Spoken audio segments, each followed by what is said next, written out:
فرشتہ نہ کوئی رسول. تاریخ کافر والوں نے لکھا تو کہتا تھا نوبت بنو ہاشم. پھر بنو ہاشم نے حکومت حاصل کرنے کے لیے ایک دھرم بچایا تھا. نہ کوئی قرآن آیا تھا, نہ کوئی وحی آئی تھی, نہ کوئی رسول آیا تھا, کوئی بات ایسی ہے ہی نہیں. تو اب اس نے قرآن کا انکار کیا. بڑا پیارا لفظ ہے, اس نے قرآن کا انکار کیا. قاری چپ کر گئے. اس نے قرآن کا انکار کیا, قاری چپ کر گئے. اس نے قرآن کا انکار کیا, حافظ چپ کر گئے. اس نے اسلام کا انکار کیا, مسلمان چپ کر گئے. اس نے قرآن کا انکار کیا, سارا ذمہ دار چپ کر گئے. لیکن جب انکار کیا تو جو بار سے قرآن تھا, قرآن کن کے پاس ہے, قرآن کن کے پاس ہے, جو بار سے قرآن تھا وہ مدینے سے اٹھا, اٹھ کر کہتا ہے او ناجائز ماں کی ناجائز اولاد.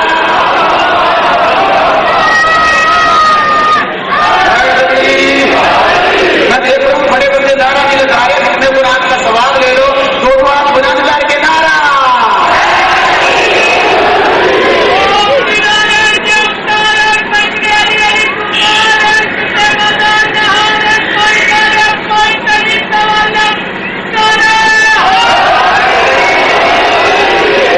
اور ناجائز ماں کی ناجائز اولاد قرآن کا انکار کرتا ہے. وارث موجود ہے, آئے میرے اللہ, وارثوں کی موجودگی میں قرآن کا انکار نہ کر. اس نے انکار کیا, حسین نے اقرار کیا.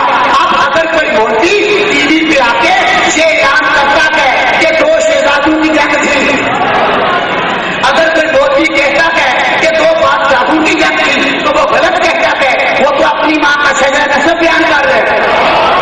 اس کو پتہ ہی نہیں ہے. 10 محرم کو ٹکراؤ حسین اور یزید کے درمیان نہیں تھا. 10 محرم کو ٹکراؤ یزید اور قرآن کے درمیان تھا. اور حسین علیہ السلام بات ظاہر کے لیے نہیں بلکہ قرآن بچانے کے لیے گئے تھے. اس نے منبر پہ انکار کیا, حسین نے مدینے میں اقرار کیا. کربلا میں 10 محرم کو ٹکراؤ ہوا, حسین قرآن بچاتے ہوئے شہید ہو گئے. کربلا رہ گیا. سامنے دو کے نیزہ پہ جا کے شام میں جا کے کہا آج تک چھوڑ کے دیکھ, اگر قرآن آیا نہیں تھا حسین بغیر گھر کے پڑھنے سے رہا.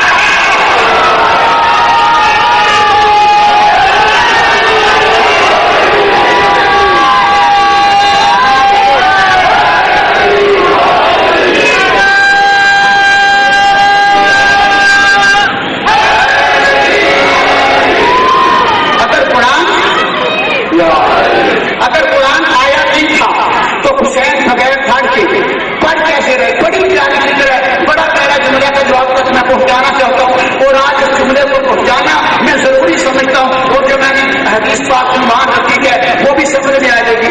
شاید جب قرآن پڑھا جا رہا تھا ان پڑھ آگے نہیں تھے. یہ کر دین علم لے کے پھونڈا سر میرے تم چڑھ دیکھو 18,000 جو آمن آئے وہ نال حسین دے. یعنی دیکھی وہ بندے سارے ظاہر نہیں تھے. حسین بادشاہ نے قرآن کی تلاوت شروع کی. اب ہلچل مچی, حافظوں کو اکٹھا کیا. کہتے ہیں دیکھو یار حسین قرآن پڑھ رہے, پڑھ صحیح رہے. یعنی شک کرنے کی عادت نہیں گئی تھی. شک کرنے کی عادت نہیں گئی تھی. حسین قرآن پڑھ رہے, ہاں ٹھیک بات ہے. اب دوسرے